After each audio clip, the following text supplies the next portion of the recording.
Hello, welcome back. I am excited to be continuing this journey with you, my Black gymnastics experience, being on the Canadian national team. I think I'm just going to jump right into it. At this point, we know that my relationship with my coach is awful. We're not able to communicate with each other with the right words. And since we're not able to find those right words, it's getting worse and worse and worse. As my last video ended off, my gymnastics was getting better. So we're entering the 2006 season.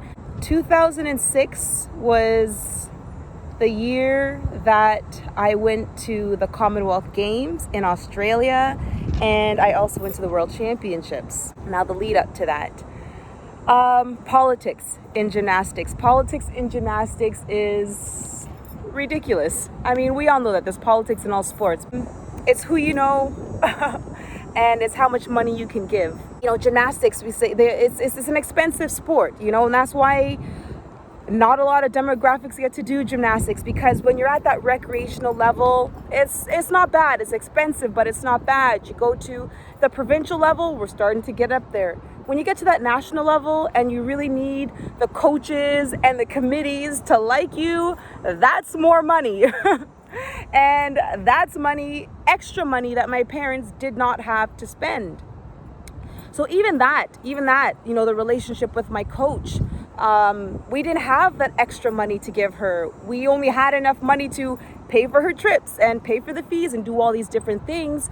Whereas other parents were buying her lunch, giving her things under the table, just making her feel like she's this divine queen, which I appreciate, but not everybody has that kind of money, and not everyone's gonna suck up to the coach like that, because my father was a very high level soccer coach.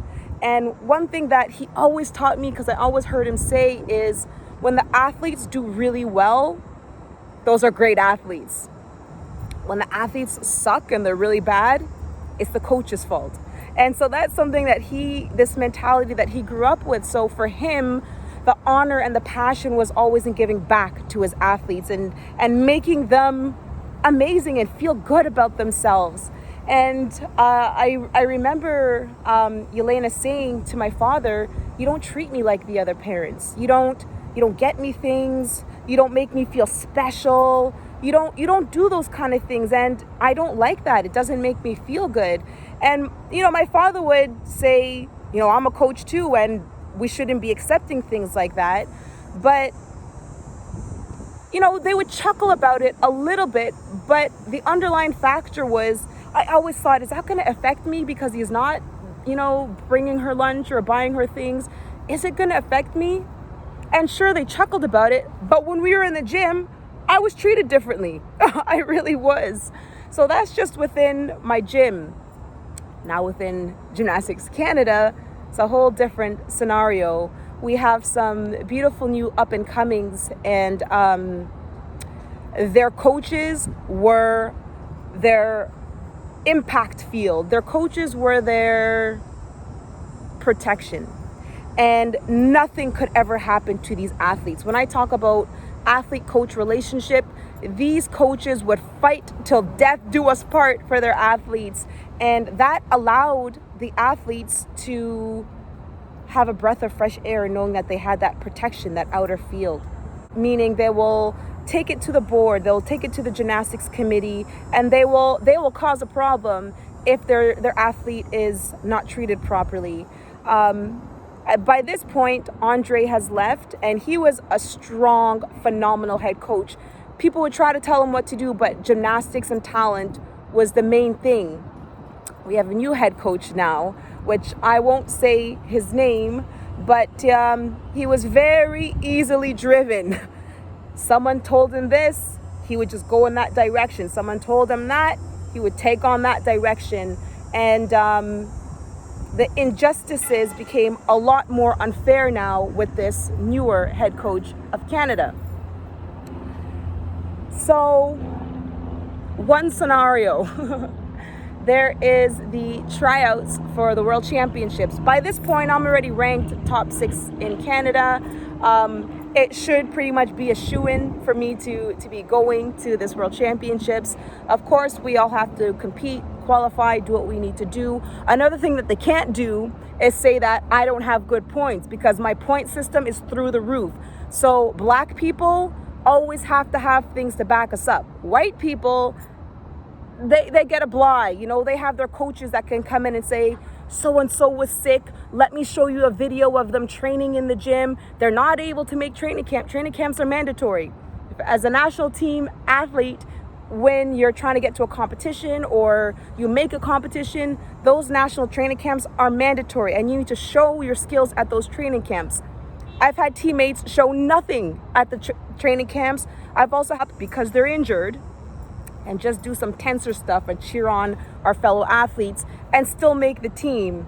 But me, if I was there, it was do it again. You need to show it 4 times before you can move on. No. Show me 2 more times. Not only that, judges would come to my gym specifically to ensure that not only at the training camp I could do it again at the gym. So I had judges coming in to watch to make sure that I'm good enough to travel when there was athletes not at the training camp, still making the team, and at the training camp doing nothing, still making the team. So when I have to talk about my journey being so difficult, I was pushed to the test so many times, and a lot of people don't realize what that does mentally. Why am I the only one that has to endure this, that has to go through this, that has to show so many times, so many more times, not only at the training camp, but also at practice? And my coach not standing up for me and saying, hey, she showed it 3 times. That's enough for her. I don't want her to get injured. I never had that protection. So we are at the tryouts for the World Championships. And this could be one of my best competitions. And this is why. My coach, she didn't know what she was doing, but something happened inside of her and she released something. She released like this breath. And in that breath, all this negative energy came out, and she looked at me in my eyes and she grabbed my hands. And for the first time in my life, I felt love. The first time she genuinely let something out by accident. It was by an accident, because she didn't know what she did and she didn't know how she did it. But there was a half of a moment and I felt it, and she just said, got this. And she held my hands and I said, shit, yeah, I do. I went up on that beam and I killed it. It was the best routine that I probably ever did in my life. Everything solid, everything gorgeous. And I'm in the runnings, like I'm first, and everyone, my father brought this whole crowd of people. My mom's there, the stands, we've got a little group of black people in there, and they're loving it and they're going crazy, making noise, and it's beautiful. And I'm first. But then there's this Caucasian athlete where her coach is very high in the system. Seneca at the time, they had a relationship with Gymnastics Canada that was through the world. So this athlete and her coach, they knew they were going to win no matter what. So I had my rock solid beam routine. I'm first by far. This athlete goes up on the beam, huge wobble, almost fall again. 3 huge wobbles. And we look out for the scores, and the judges made her beat me by half a point. By 0.5, they made her come ahead of me. The crowd, all the black people, that's bullshit! What are you doing? And my father is like, no, you can't do that here. You can't do that in the white people dumb sport. We got to stay calm. And then they're going crazy. Like, what are you talking about? Brittany just did a perfect routine. She was first. And this girl almost fell 3 times and she's still going to beat her? What is this? Well, it's very unfortunate. And I obviously didn't have my coach that fought for me and that was like, what are you doing? That's not fair, blah, blah, blah. It was just the way the cookie crumbled. But it was almost like you have to win the war, not the battle. And the fact was, okay, I placed second on that. I'm still going to make the world championship team because they're going to take 6 athletes anyways.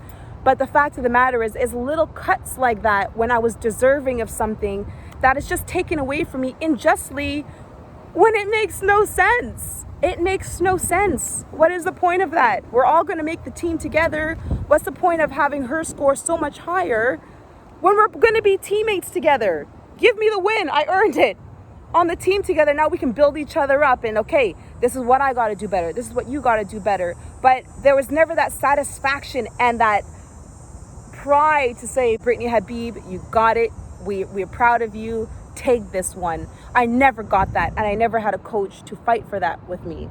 So anyways, I make it to the World Championships. I'm off to Denmark. Oh my goodness. You know, this is what I learned, like the richest country in the world, and this little, you know, it's just this amazing, exciting experience. So I'm heading to Denmark. I compete, you know, I do what I need to do to my best potential at the time. And it was a big experience to compete at the World Championships. You know, the world is watching you. This is like the Olympics because everyone in the world is at the World Championships. So even that thought within itself, you know, in 2004, I never got the opportunity to try out for the Olympics, but I'm getting the experience of that platform of what it's like to be at the World Championships. That can build me up for my '08 Olympics, right? So we think. With this year as well, I also make it to the Commonwealth Games, which is in Australia. For those who don't know, the Commonwealth Games is almost like a mini Olympics, but within only the Commonwealth colonies. So you've got Jamaica, you've got England, you've got Scotland, you've got all these beautiful countries competing together, and all of the sports are in there. So it was my first time really feeling a lot like a team. I will never forget the Commonwealth Games, you know, walking in with our tracksuit, having an opening ceremonies, closing ceremonies.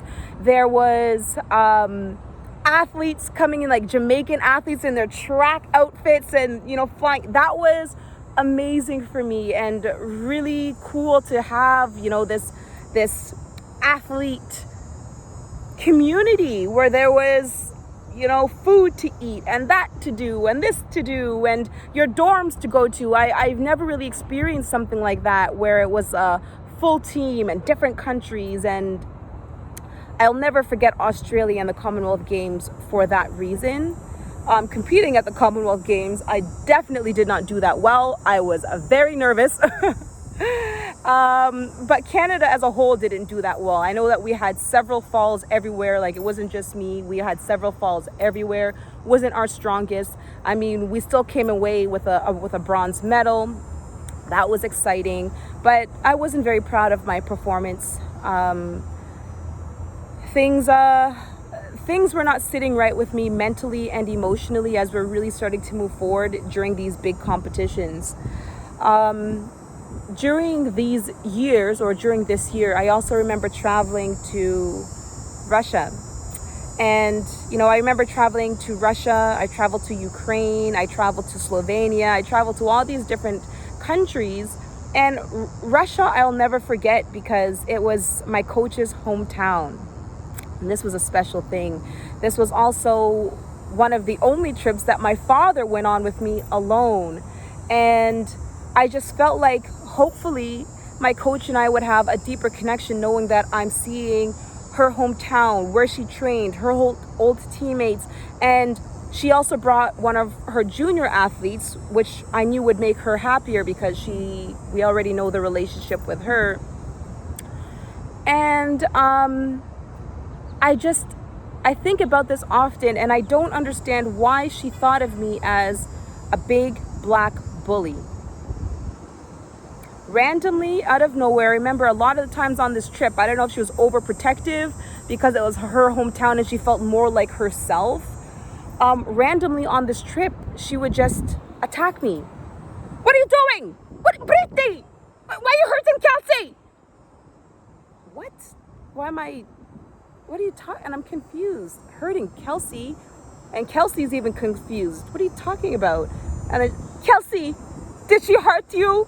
She's bullying you? I heard how she talked to you. She bullying you? And Kelsey's like, what? No, what are you talking about? I don't know. And Kelsey's confused. And I'm like, what is she listening to? What is she hearing? Where is she coming? Why is she coming up with things in her head to attack me? And it stuck with me forever. And it's funny, I had this conversation with my dad actually last night when he miraculously brought up Russia and how he will never forget this trip and how I was so silent. I wouldn't talk to him. I had a bad attitude. And he thought it was just because I was on my moon cycle. For those who don't know what that is, I was on my period. That's what he thought, because maybe that's what I just told him. But I was dealing with a lot mentally. And what I was dealing with was my coach attacking me randomly, that I was bullying one of her favorite athletes. And I could never get over that. I kept replaying the incident and other incidences going on. And I couldn't quite understand where it came from. Why? Why was I seen as a big black bully? Why was it fine? People are going to say, that we're black. It's my story, but why was I seen as a bully? It really hurt me. Things seem to have gotten worse. I remember being in Russia, and one of my biggest skills and one of my biggest dismounts was implemented. I was on beam and I did a back handspring step out, back handspring 2-foot, double back off the beam. It was my first time in my life sticking that dismount, making event finals and qualifying to the next day in Russia. There's a big competition, qualifying for beam. I also qualified for floor and probably vault as well, but beam, like, it just stood out to me because this was another one of my very beautiful beam routines. And as soon as I came off that beam and landed that dismount, my coach was like, Brittany, what was that? Why did you do that? Like, how did you do that? Like, why Russia different? How do you stick that dismount? Because I've never stuck it before. She couldn't understand how or why or what I did different.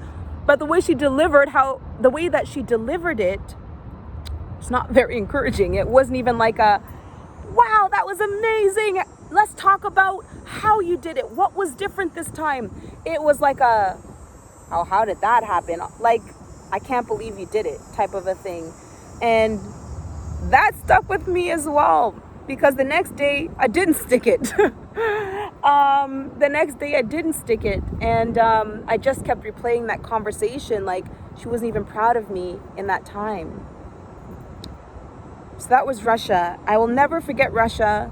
It was a very eye-opening trip for me. It was very eye-opening because I got to see the difference of life, communism and the way that they lived, and going to different mansions and castles of where the leaders did live, and seeing marble rooms and all gold rooms. It really changed my perspective of life. So this was a very eye-opener competition for me on the cultural side. I also remember going to Ukraine, and this was a very monumental competition for me because at this competition, I actually made event finals on floor and took the gold medal on the floor exercise in Kiev, Ukraine.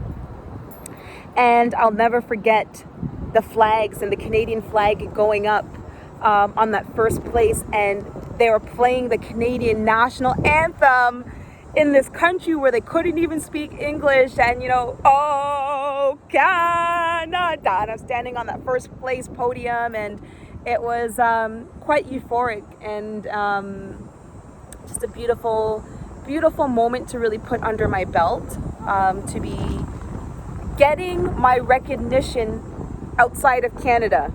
If I talk about that competition before the World Championships where I was first the entire time and then got that taken away from me, internationally, when I won.